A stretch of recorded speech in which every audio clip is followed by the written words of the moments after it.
नमस्कार। आज हम डिस्कस करेंगे हिमाचल प्रदेश जीके के important question. Himachal Pradesh GK के इंपॉर्टेंट क्वेश्चन डिस्कस करेंगे। हर एक question exam point of view से इंपॉर्टेंट है और डेफिनेटली जो आपके आने वाले एग्जाम है, चाहे आप पेपर 1 के लिए तैयारी कर रहे हैं, हाई कोर्ट के एग्जाम के लिए तैयारी कर रहे हैं, या फिर आप Himachal Pradesh public service commission के कोई और एग्जाम जैसे कि कांस्टेबल का एग्जाम हो गया, हिमाचल प्रदेश राज्य चयन आयोग का कोई और एग्जाम जैसे कि टीजीटी का, सब इंस्पेक्टर का, जेओ का, या फिर जिस एग्जाम को हिमाचल के साथ आप रिलेट कर सकते हैं उसकी आप तैयारी कर रहे हैं, तो डेफिनेटली आपको हेल्प मिलेगी जैसे कि पहले भी मिलती रही है।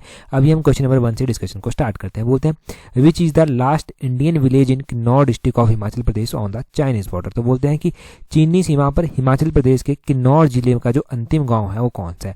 देखो, अगर हम बात करते हैं ना कि हिमाचल चीन के साथ भी बाउंड्री शेयर करता है थोड़ी सी, और हिमाचल का जो किन्नौर डिस्ट्रिक्ट है उसका चितकुल गांव ऐसा है जो किन्नौर का, जो कि चाइना के साथ जो है बाउंड्री शेयर करता है। चितकुल गांव है, ये ऑप्शन बी जो है वो सही आंसर हो जाएगा।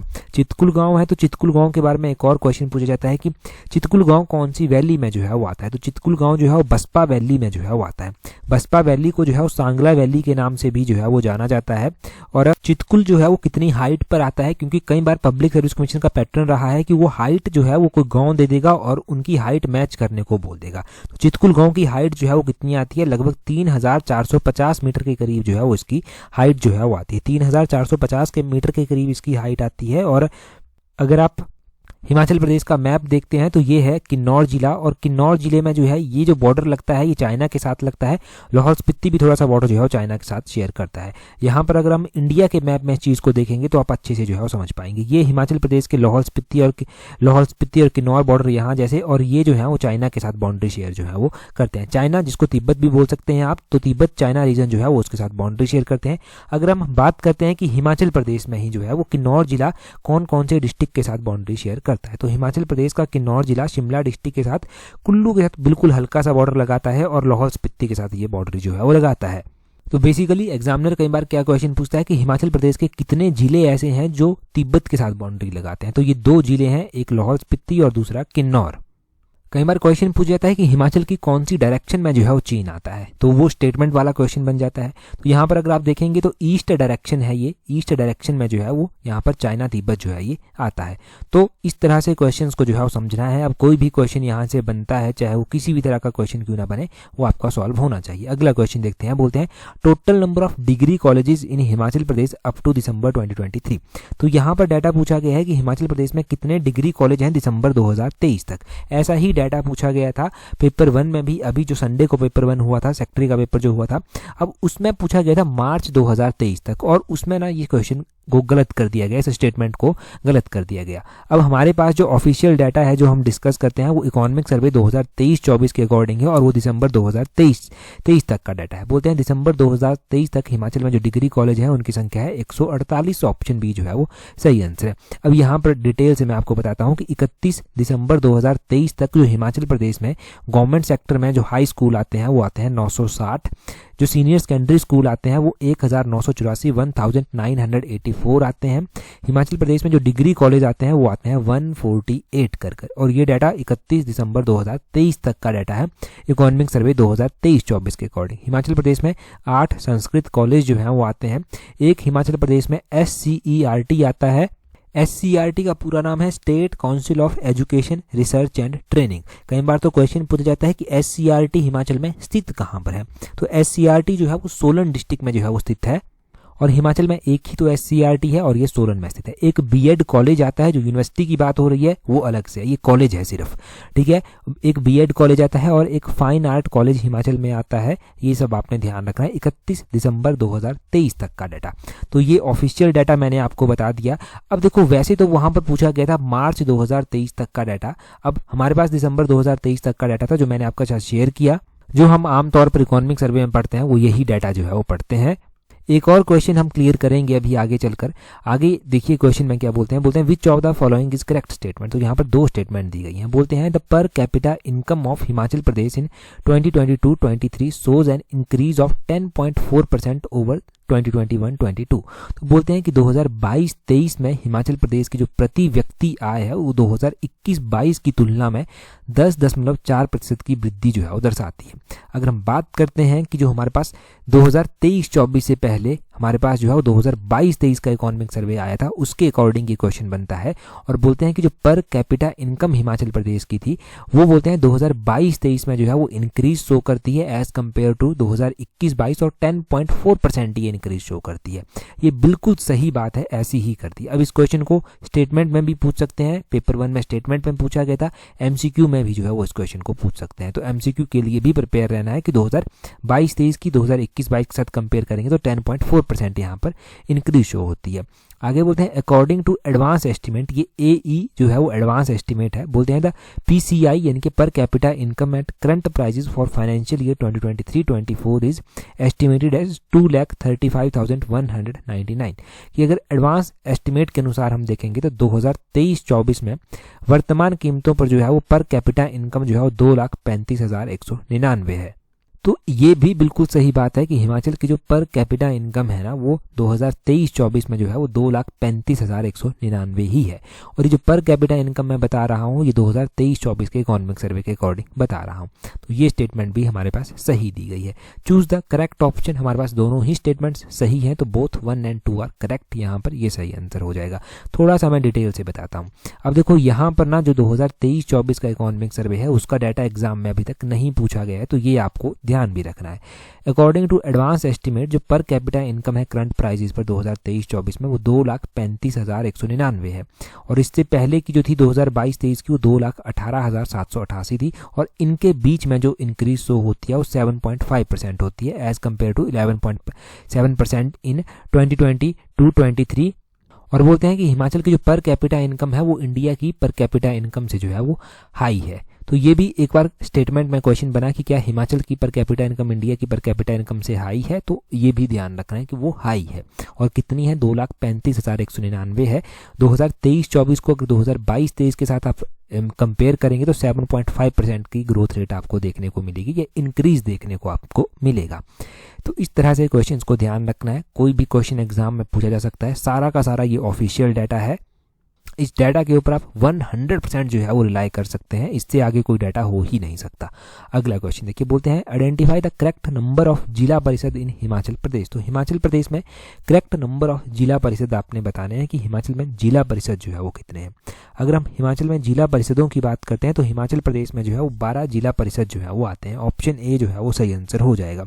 हिमाचल में कितने, 12 जिला परिषद जो है वो आते हैं। और उसी तरह अगर हम देखेंगे कि हिमाचल प्रदेश में जो है वो पंचायतें कितनी आती हैं, पंचायत समितियां कितनी आती हैं, जिनके बारे में क्वेश्चन बनता है। तो हम सबसे पहले बात करते हैं हिमाचल प्रदेश में जिला परिषदों की। हिमाचल प्रदेश में 12 जिला परिषद आते हैं। हिमाचल प्रदेश में जो पंचायत समितियां आती हैं वो कितनी आती हैं, पंचायत समिति मैं यहाँ पर लिख देता हूँ। ये पंचायत समितियां जो है वो 81 जो है वो आती हैं। ग्राम पंचायतें जो है वो कितनी आती हैं हिमाचल प्रदेश में, तो ग्राम पंचायतें जो है वो हिमाचल प्रदेश में 3,615 जो है वो आती हैं। ये दिसंबर 2023 तक का हमारे पास डाटा है। अभी जो इकोनॉमिक सर्वे आएगा उसके अकॉर्डिंग में भी ये जो ग्राम पंचायतें हैं इनमें थोड़ी सी ग्रोथ देखने को मिले आपको।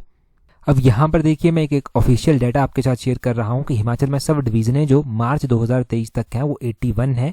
और हिमाचल में जो तहसीलें हैं वो 113 हैं, सब तहसीलें 73 हैं। ब्लॉक जो है वो हिमाचल प्रदेश में 88 है। इनहेबिटेड विलेजेस हिमाचल प्रदेश में 2011 की जनगणना के अनुसार 17,882 है। अनइनहेबिटेड विलेजेस हिमाचल में जो है वो 2,808 है। और टाउन और सिटीज़ की बात की जाए तो वो 59 जो है वो है। तो ये आपने हिमाचल का एक और डाटा ध्यान रखना है जो कि बार बार पेपर 1 में जो है वो रिवाइज कर पूछा गया।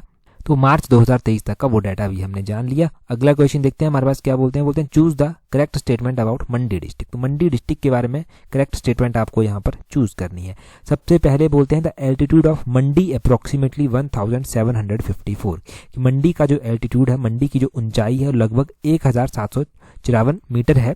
पहले मैं सारी स्टेटमेंट्स आपको बताता हूँ, फिर आप देखना कि कौन सा सही है कौन सा गलत है। आगे बोलते हैं Bansen built Parashar temple in 13th-14th century की बाणसेन के द्वारा पराशर मंदिर बनाया गया था 13वीं-14वीं शताब्दी में। आगे बोलते हैं पराशर लेक जो situated in north east direction of Mandi की, पराशर लेक जो है वो मंडी की नॉर्थ ईस्ट डायरेक्शन में स्थित है।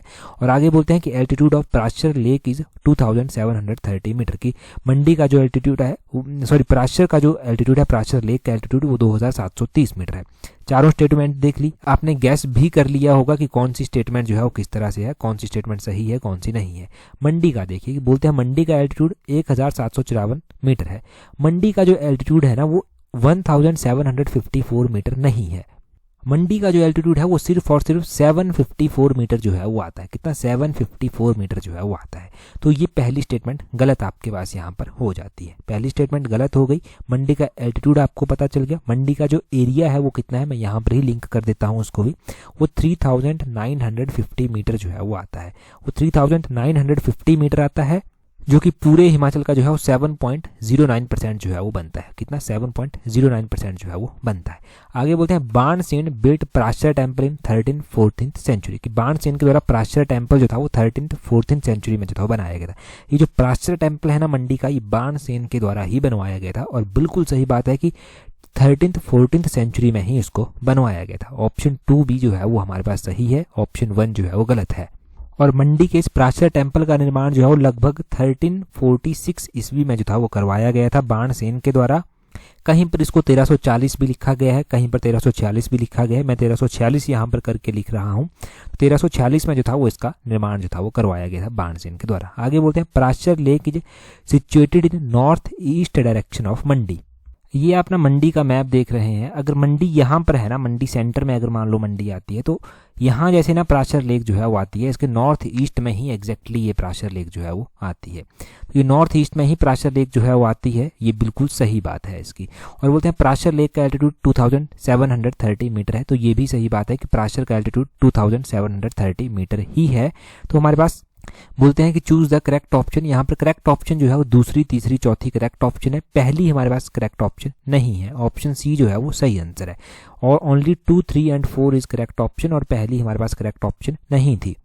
क्यों नहीं थी वो भी हमने जान लिया। अगला क्वेश्चन हम देखेंगे, परंतु अगला क्वेश्चन डिस्कस करें उससे पहले अगर आप तैयारी कर रहे हैं पेपर 1 के लिए, Himachal Pradesh public service commission के किसी और एग्जाम के लिए, हाई कोर्ट के एग्जाम के लिए, राज्य चयन आयोग के अपकमिंग टीजीटी जैसे एग्जाम्स के लिए तैयारी कर रहे हैं, तो नीचे टेस्ट सीरीज का लिंक दिया गया है डिस्क्रिप्शन बॉक्स, कमेंट बॉक्स में, आप वहां से जो है वो अवेल कर सकते हैं।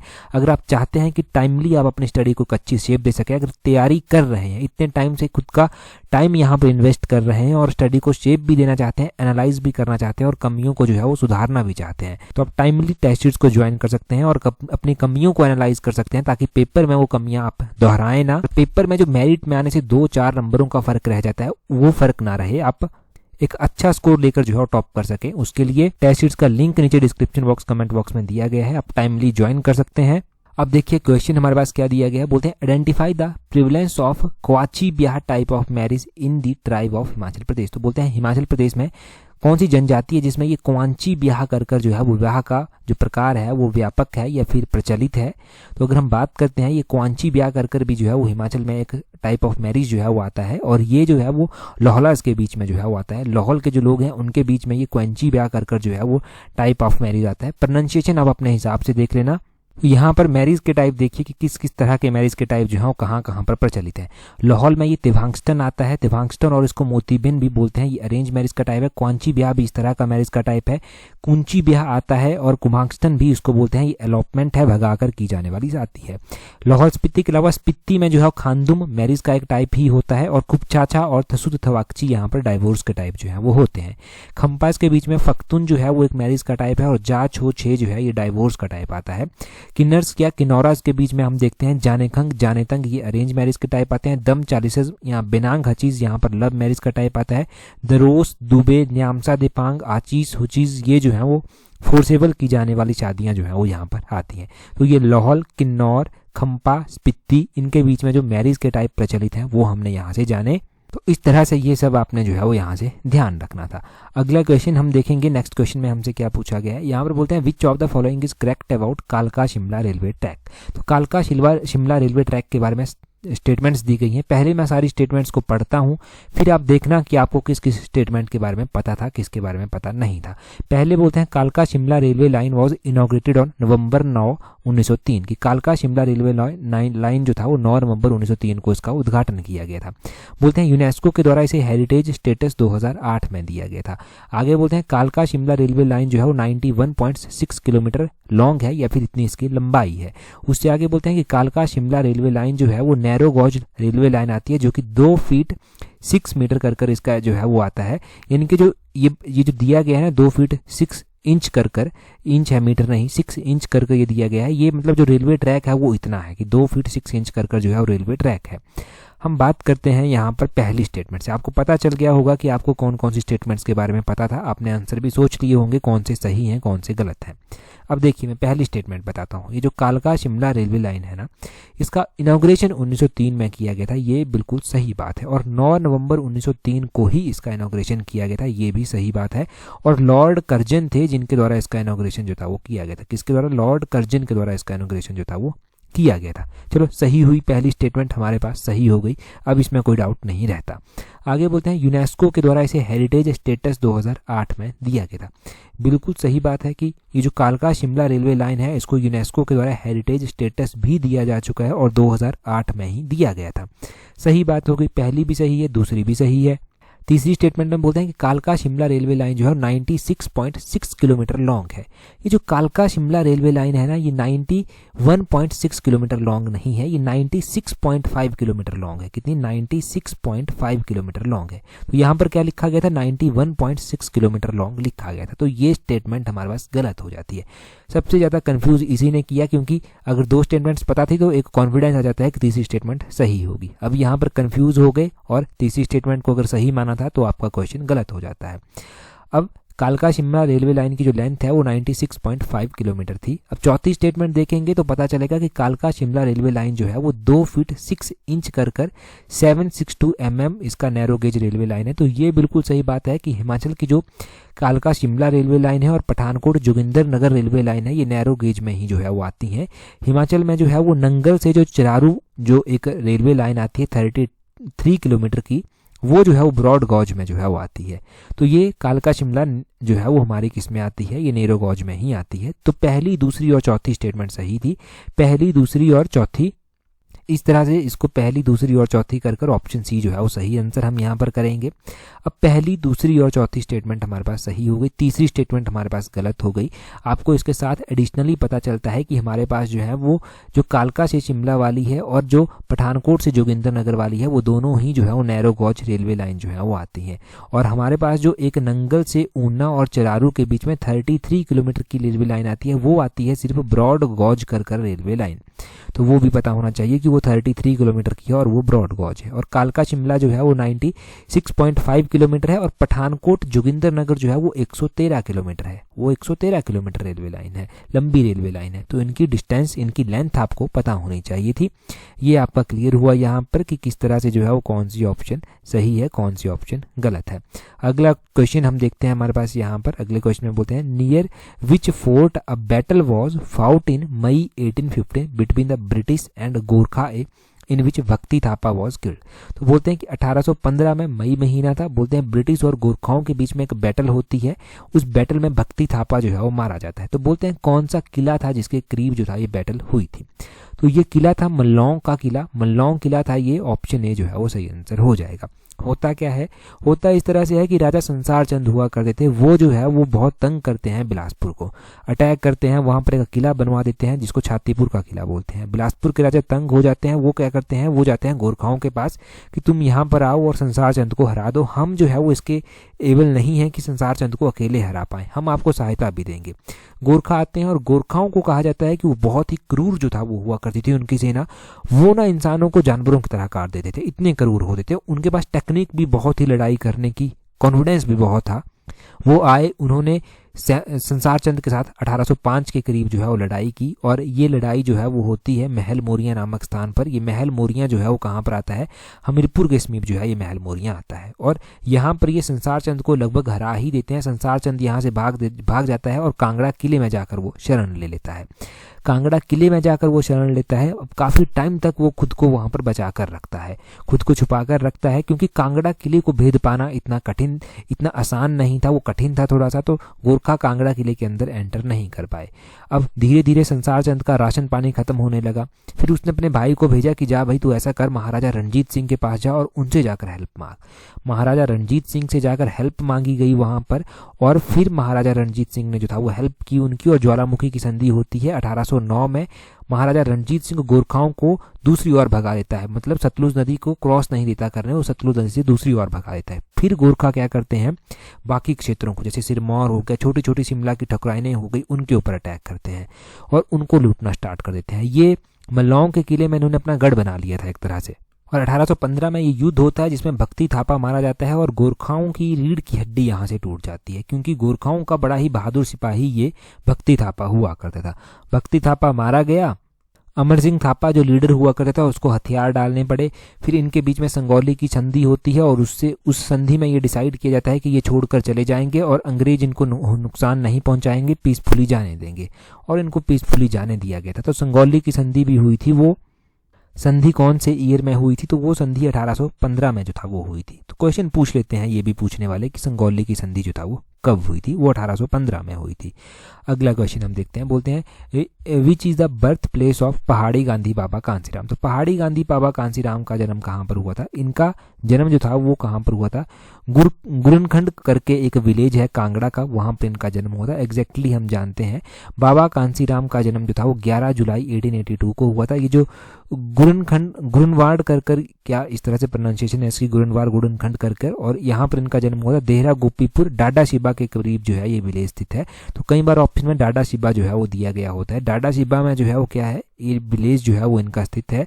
और इनको फिर पहाड़ी गांधी का टाइटल जो था वो प्रधानमंत्री जवाहरलाल नेहरू के द्वारा दिया गया था। 1937 में इनको ये टाइटल जो था वो प्रधानमंत्री जवाहरलाल नेहरू ने जो था वो दिया था, पंडित जवाहरलाल नेहरू के द्वारा। और हम ये भी बात करते हैं कि इनको पहाड़ों का बुलबुल भी कहा जाता है। तो पहाड़ों का बुलबुल जो था वो इनको सरोजनी नायडू के द्वारा जो था वो कहा गया था। अब बाबा कांसीराम के ऊपर ना एक अवार्ड भी दिया जाता है जिसको पहाड़ी गांधी बाबा कांसीराम अवार्ड बोलते हैं। ये जो पहाड़ी गांधी बाबा कांसीराम अवार्ड दिया जाता है ना, ये पहाड़ी लिटरेचर में कोई अच्छा काम करता है उसको दिया जाता है। और 1989 में इस अवार्ड को जो था वो एस्टेबलाइज किया गया था। और 1989 में सबसे पहली बार ये अवार्ड किसको दिया गया था, तो जयदेव किरण को ये सबसे पहली बार जो था वो दिया गया था। जयदेव किरण को सबसे पहली बार ये बाबा पहाड़ी गांधी बाबा कांसीराम अवार्ड जो था वो 1989 में दिया गया था। तो इतना यहाँ से ध्यान रखना आप यहाँ से। अगला क्वेश्चन देखिए, बोलते हैं which district has the highest mail literacy rate. पिछले कल हम फीमेल लिटरेसी रेट पढ़ रहे थे, तो आज मैंने सोचा कि मेल लिटरेसी रेट आपको रिवाइज करवा दिया जाए। तो हम यहाँ पर जानेंगे कि कांगड़ा, चंबा, मंडी, ऊना में से जो है वो किस किस डिस्ट्रिक्ट का मेल लिटरेसी रेट कितना है, और फिर आंसर हमें पता चल जाएगा। अगर हम देखें तो पूरे हिमाचल का जो लिटरेसी रेट आता है वो 82.80% आता है। इसमें जो मेल लिटरेसी रेट आता है और फीमेल लिटरेसी रेट आता है वो कितना आता है, मेल लिटरेसी रेट जो है वो 89.5% आता है और फीमेल लिटरेसी रेट जो है वो 75.9% आता है। अब हम देखेंगे कि कांगड़ा डिस्ट्रिक्ट का जो मेल लिटरेसी रेट है वो कितना है, तो कांगड़ा का 91.5 जो है वो मेल लिटरेसी रेट है। चंबा डिस्ट्रिक्ट का जो मेल लिटरेसी रेट है वो है 82.6%। मंडी डिस्ट्रिक्ट का जो मेल लिटरेसी रेट है वो है 89.6%। ऊना डिस्ट्रिक्ट का जो मेल लिटरेसी रेट है वो कितना है, वो है 91.9%। और इस हिसाब से अगर हम एज पर ऑप्शन देखेंगे तो ऊना का मेल लिटरेसी रेट सबसे ज़्यादा है। कई बार एग्जामिनर क्या करता है, पूरे हिमाचल का पूछ लेता है कि ओवरऑल हिमाचल में जो है वो मेल लिटरेसी रेट जो है वो कहाँ का सबसे ज़्यादा है। तो ओवरऑल हिमाचल में जो है जो मेल लिटरेसी रेट सबसे ज़्यादा है वो हमीरपुर डिस्ट्रिक्ट का है। हमीरपुर का 94.4% है। हमीरपुर का जो है वो फीमेल लिटरेसी रेट भी पूरे हिमाचल में सबसे ज़्यादा है, वो 82.6% है। और हमीरपुर का ओवरऑल लिटरेसी रेट भी जो है वो पूरे हिमाचल में सबसे ज़्यादा है। ओवरऑल हिमाचल का जो है वो हमीरपुर का डिस्ट्रिक्ट का लिटरेसी रेट 88.2% है। तो ये आपने ध्यान रखना। अब ओवरऑल हिमाचल में मेल लिटरेसी रेट सबसे कम कहाँ का है, लोएस्ट मेल लिटरेसी रेट जो है वो कहाँ का है, तो लोएस्ट मेल लिटरेसी रेट जो है वो डिस्ट्रिक्ट चंबा का है। डिस्ट्रिक्ट चंबा का मेल लिटरेसी रेट जो है वो 82.6% है। अगर ओवरऑल हिमाचल में देखेंगे तो फीमेल लिटरेसी रेट भी जो है वो डिस्ट्रिक्ट चंबा का ही सबसे कम है, वो है 61.7%। और पूरे हिमाचल में डिस्ट्रिक्ट वाइज देखेंगे तो डिस्ट्रिक्ट चंबा का लिटरेसी रेट सबसे कम है, वो है 72.2%। तो मेल फीमेल पूरे हिमाचल का हाईएस्ट लोएस्ट एज पर ऑप्शन हमने सारे फैक्ट यहाँ से क्लियर कर लिए। जिन्होंने टेस्ट सीरीज ज्वाइन की हुई है वहाँ पर 2011 की जनगणना के ऊपर एक अलग से वीडियो बनी हुई है, उसमें हमने सारे फैक्ट क्लियर किए हुए हैं, तो वो भी वहाँ से आपका क्लियर हुआ होगा। अब ये क्वेश्चन आपके क्लियर हुए, हम अगला क्वेश्चन जो है वो देखेंगे। बोलते हैं कियूर Dal lake is also known as, तो बोलते हैं कियूर डल लेक को अन्य किस नाम से जाना जाता है। तो 4 ऑप्शंस आपके पास दिए गए हैं। पिछले कल जो हमने वीडियो डिस्कस की थी उसमें पहला ही क्वेश्चन हमने डिस्कस किया था। अभी आप कमेंट कर अपना आंसर बताएंगे। टेलीग्राम पर अगर आपने ज्वाइन नहीं किया तो अपने टेलीग्राम से @allexam31 करके सर्च करना, आपको हमारा टेलीग्राम चैनल मिल जाएगा। यहाँ पर आपको हर एक इंपॉर्टेंट PDF जो एग्जाम पॉइंट ऑफ व्यू से इंपॉर्टेंट है, जो एग्जाम में आपकी हेल्प करती है, वो प्रोवाइड करवा दी जाती है। तो टेलीग्राम पर ज्वाइन कर लीजिए। आज की इस वीडियो में इतना ही है। That's all for today. Thank you very much for watching and listening it very patiently.